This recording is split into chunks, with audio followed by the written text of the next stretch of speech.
Hey you guys, welcome back. Okay, so in today's video, we're going to go over the June Extreme Planner, which released today as of the filming of this video. And it looks a little different than you might be used to. You can pick up your copy for free at lennydigitals.com. The link is in the description, but it's a little different than we're used to. So let's go ahead and jump in. Okay, so this month comes with 3 options for download. You have your Goodnotes file, you have your note shelf file, which is what I'm working in now, or you have your individual PNG option. All of the note shelf and the Goodnotes files look pretty much identical. So if you see one, you'll be able to see both. So this is what it looks like when you first get the file. It is set up to be like a little box that you open. So if we tap the top layer, slide it shut, then you have 30 different color/textured post-it notes underneath, and then you have your base box, the box part itself that they're all sitting in. Now the PNG versions are all numbered sequentially from 1 to 30, and that is how they are laid out in the box. So the top note would be number 1, the second one would be number 2, so on and so on. Now, I do want to say up front that no, you don't have to do them in any particular order. You could, pick your favorite and use that one 30 times over.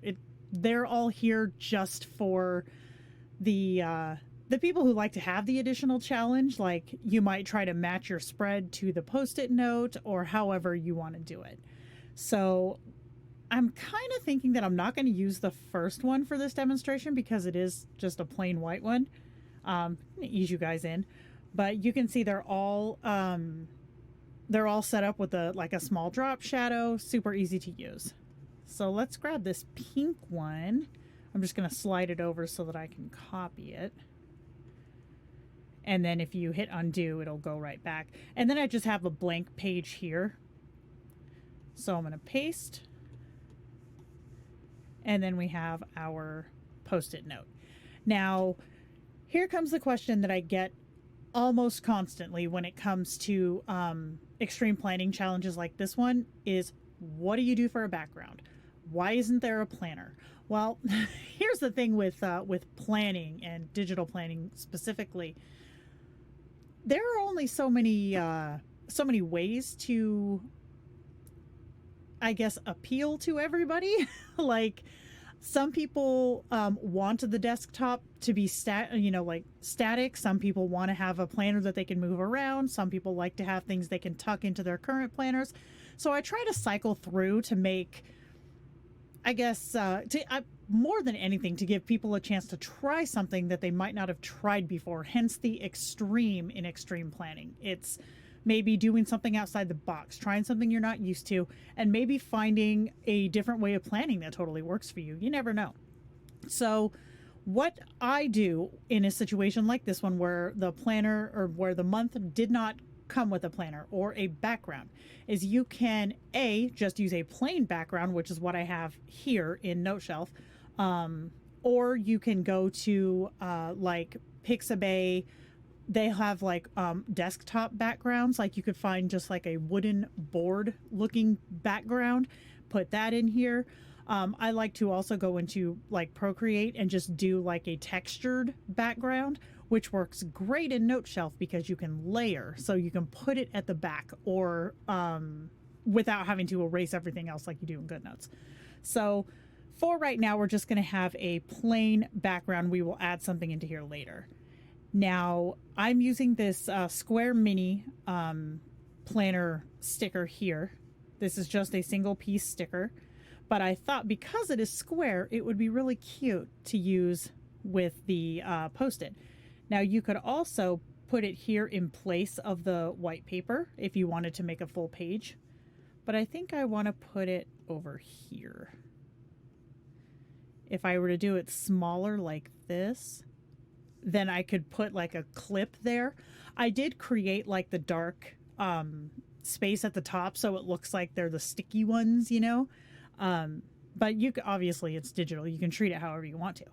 So this is one option, is you could do it this way. Another option, I'm just going to duplicate this page, is you could take your note and make it the background. This is a little harder to do. There we go. I was trying to do it like one-handed.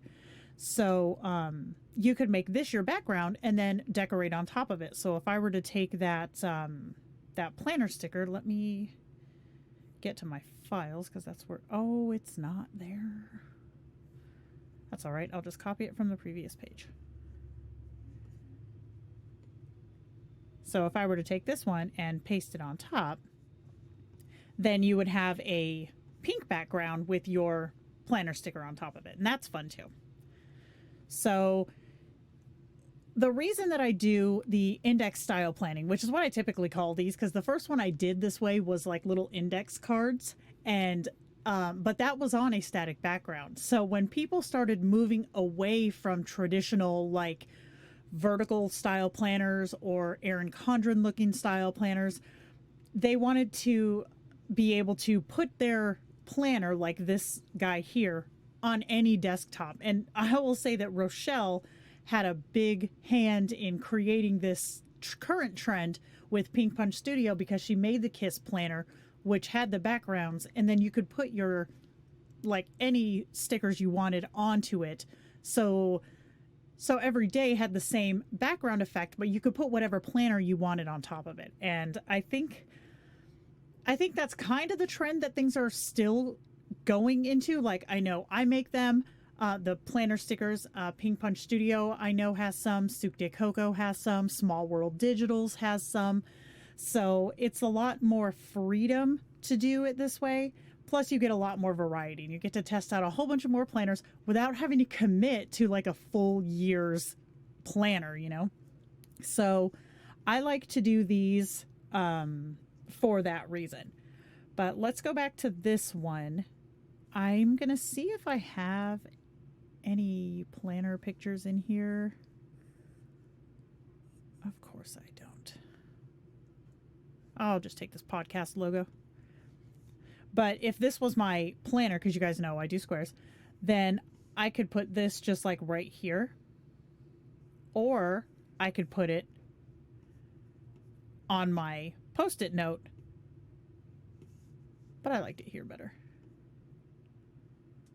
And then you could just write something on your Post-it.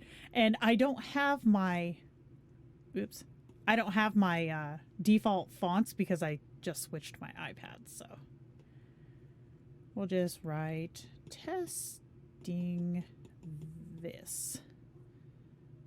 That is a horribly ugly font. Okay.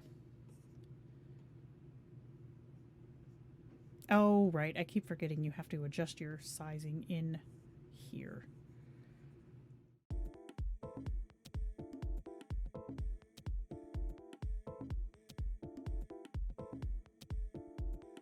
So you could put like a little to-do list or anything you wanted on there.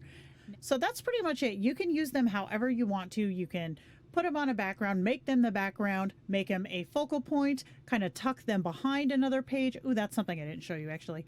So if I wanted to tuck this guy behind in note shelf, obviously, I could kind of do this situation and then bring this one to front so that it kind of looks like it's tucked back there. And then that way it's still there. It's still visible. Technically, you still did it, but it's not as prominent. I mean, there's a million different ways that you could do it. So that's going to be it for this video. I hope this answered any questions you guys had. If you do have any others, you know, you can find me on the Facebook group or just leave me a message here. I'll talk to you guys in the next one. Bye.